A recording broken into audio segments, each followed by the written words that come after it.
sure you will. He's going on Twitter, right? He's going on Twitter right away.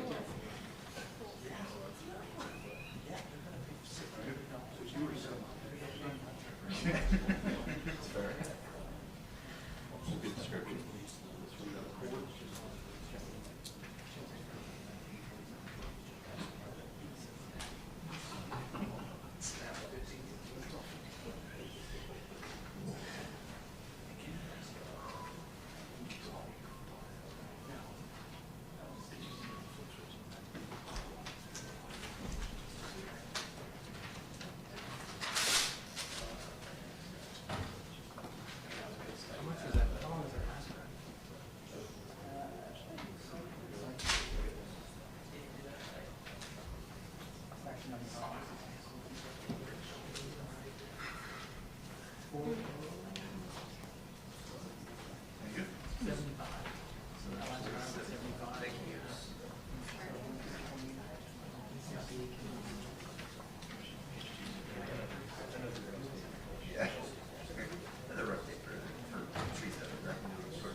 Well, disappointing. Felt pretty good coming into this game. It's just kind of awkward or odd. Like, we come out hitting some plays, moving the ball, and things, there's a point in the game you think, okay, this is going to be the one, and feel good about some of the things that occur first few drives there. And then it's a kind of a collection of things that occur: bad snap, penalty, offsides, pass interference, and then it just kind of spirals. And then it's just frustrating because I know how much these guys, it means to them. You're in that locker room. It's not like they're giving up. There's some upset guys in there. And my message to them was, get it out of your system, flush it, enjoy your evening, and then wake up. The sun's going to come up the next day, and we're going to get right back to it. We're going to learn how to finish, and we're going to learn that when a few things don't happen your way, it's not time to let the bottom fall out. It's time to keep driving and pushing. And not saying they didn't do that. I think it's kind of collective effort. We have some players that are a little nicked up, which, it's important to have them out there fresh. But got a few guys nicked up, and we're just going to forge ahead and get ready for the next one. That's all we can do. All right? Because there is no other options. What are our options? Right? I mean, everybody in here has had stuff. It happens, and it's hard, and you can't do much about it it seems like at the time, and you just keep fighting, and that's the only option you got. That's what we're going to do. All right, questions? We talked about Sam going into the week. Just your thoughts on how he played today and how he just really thrust into this role and had to learn a lot in such a compressed amount of time. Yeah, I mean, I know he can play a lot better than that, and I knew he would make mistakes, but I don't know that I've ever taken a receiver and at this level of moving the quarterback in the middle of the season. I know it's happened. I know that it's a whole lot for Sam. It's a lot on him, and he made some mistakes. A couple of ill-advised throws, a couple of reads that were incorrect, but I mean, he functioned at times like what we want him to. I know he's capable of doing that, so you know, he'll just get all the reps again next week. Maybe he'll be better next week, but that's just kind of part of it. I mean, I know he played quarterback before, but when you haven't done it in 2 years, it's hard, you know, so. You kind of alluded to this, I'm not asking this to discredit what Houston was doing defensively, but did it feel like you guys kind of got to the point where you were just shooting yourselves in the foot more so than? Yeah, you know, they had some personnel issues there, had caught a couple timeouts, and, you know, when you have all the packages you have now, and they have tight ends, no tight ends, all their packages, sometimes that happens. And I think, you know, again, for Clint, you know, a lot of the stuff they're doing now is kind of new to all of them. So that may have had something to do with it. I'll find out. But, I mean, that happens, but it shouldn't happen that many times. And we'll get to the bottom of it and figure it out. But before I forget, I want to say how awesome it was. I don't know who those kids were up there with their shirts off. That was awesome. Did y'all see that? Was it a fraternity or something, or just a bunch of kids? It was just random fans. That was phenomenal. I mean, good Lord. I mean, because human nature is just kind of pout and just fade into pain and leave, you know, and go home. And shoot, that was awesome. I can't, I don't know, you know, hey guys, whoever you are, that was phenomenal. Our guys kind of felt that was something.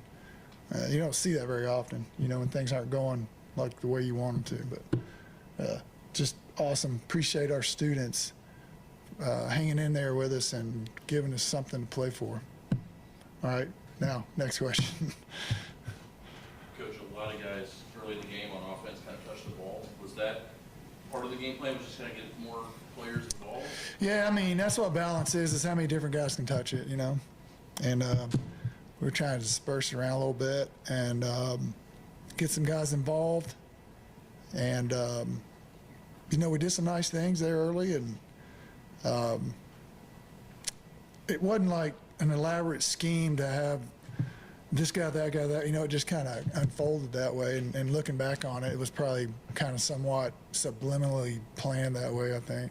But yeah, we had ways to get different people the ball. So you kind of put Sam in a situation where he had to throw deep a couple times on third down, but I mean, he hit a couple guys. He hit Gavin, I think, on the first third down. He hit Cam Abshire for a big one. Just what did you think of him in those situations when he did have third and long? yeah, I mean, he looks really good when it's going good. He's sitting right over there, so I have to say some good stuff, right? But when he throws the ball and he's got time, it looks pretty damn good. You know, he throws a really nice ball. He's got a really quick delivery, and he'll only get better now that he's kind of got a foundation as to the communication, who he has to say to who and what he says, and all the personnel groupings and everything. So he'll get better and he'll slow down. I'm quite sure game's moving pretty fast for him right now.